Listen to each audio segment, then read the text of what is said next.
Hi guys, good afternoon. Nandito kami ngayon sa Manila. Nag-pick up kami sa Recto ng mga boxes dun sa may 769. Sa Recto yun. Mga 5 boxes at ito tsaka isang plastic.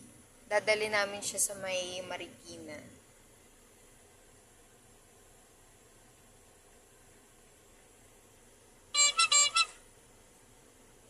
Medyo matraffic na ngayon dito guys sa Manila. Kasi malapit na rin siyang mag-rush hour.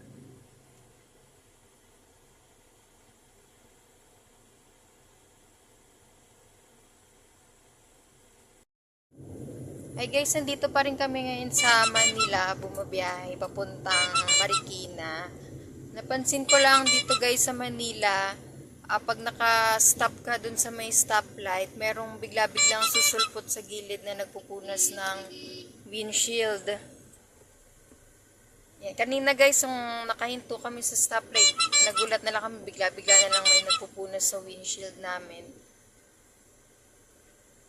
Kaya dapat laging nakasarado ang pinto pag nadaan kayo dito sa Manila.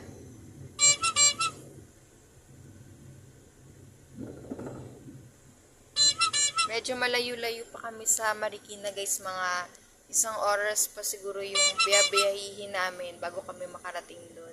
Depende pa yon sa traffic kasi malapit na rin mag-rush hour ngayon. Uso rin dito sa Manila guys yung mga tricycle na ganyan na dumadaan sa mga main road at highway. Hindi ko alam, meron namang mga enforcer pero hindi na nila sinisita yung mga ganyan. Kasi napakadelikado guys na sumabay ka sa mga sasakyan na ganyan, yung mga tricycle, e-bike. Katulad nung ni Kuya ay nakikipagsabayan sa mga sasakyan, may malaki pang bus.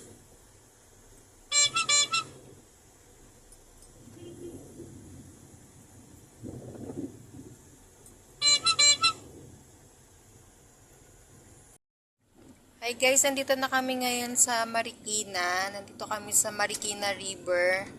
Yan, ayun naman yung SM Marikina. 13 minutes na lang nandun na kami sa drop-off point. Dito sa Marikina guys, hindi pa masyadong matraffic. Pero kanina sa Manila, tsaka sa Quezon City, dinaanan namin, medyo nagta-traffic na. Dito kami sa Riverbank Center.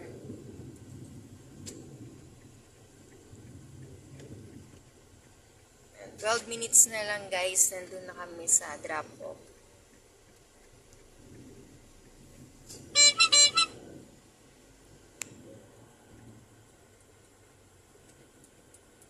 Guys, 1 minute na lang nandun na kami sa drop-off point. Dito na kami sa Marikina City. Paliko kami ng Dragon Street. Itong Papa Burger. Yan. Ito na yung Dragon Street, guys. Kakaliwa lang kami dyan. Yan. Tapos, Brown Gate daw. Ayun na.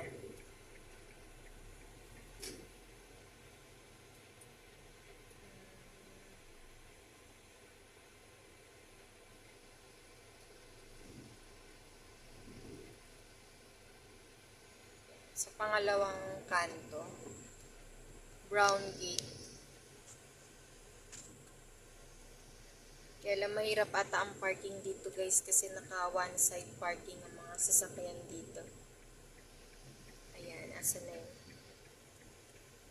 Brown Gate daw.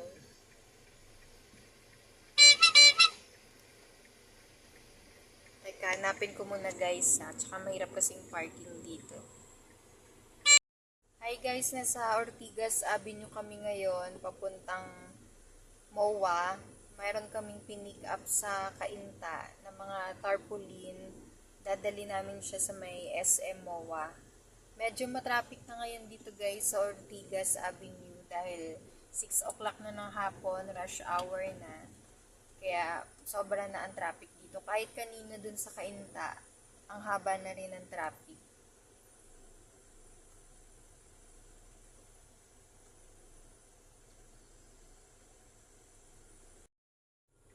Hi guys, nandito na kami ngayon sa SM MOA.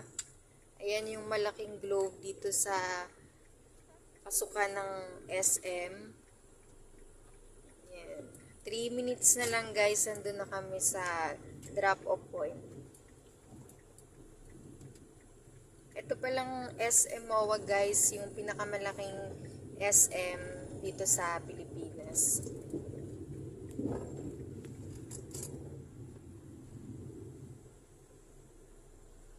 Ganyan siya kalawak guys. Tsaka ang kinakatayuan nitong SM MOA guys, dati siyang dagat na tinambakan lang ng lupa.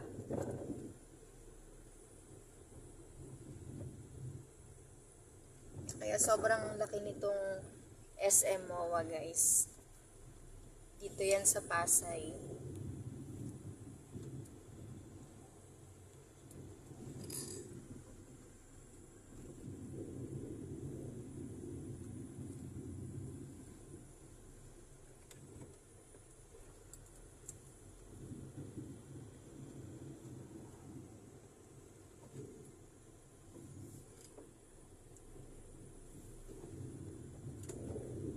Marami din ditong sakayan guys na papuntang Cavite dito sa SM. Yan yung mga sakayan dito. Sa harap yan ng SM.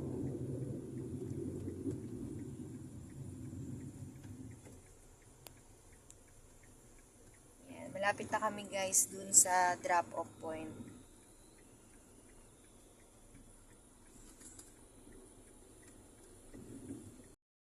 Hi guys, nandito pa rin kami sa Pasay.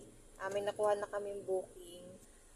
Napansin ko lang guys, sa panahon ngayon, dumarami na yung mga batang lansangan sa kalsada na nanggugulo sa mga motorista katulad niyan. Ayan sila, ginugulo nila yung bus driver.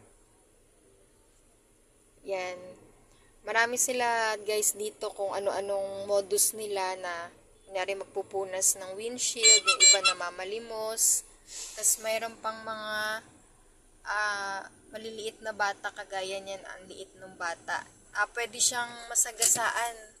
Ayan, dahil nasa gilid siya ng kalsada, napakadelikado nung ginagawa nila kasi baka mamaya hindi siya makita ng mga sasakyan at masagasaan siya dahil sa ang liit niya. Ayan. So guys, napaka-delikado talaga ditong dumaan din. Kaya dapat laging ding nakalak ang sasakyan at ingat-ingat din dahil yung mga bata bigla-biglaan tumatawid. Ayan, grupo yan sila guys dito. Na kapag nag-stop yung stoplight, parang kinukuyog nila yung mga sasakyan. Yan guys. So, guys, hanggang dito na lang yung vlog namin ngayong araw. Sana patuloy nyo pong suportahan yung vlog naming mag-asawa.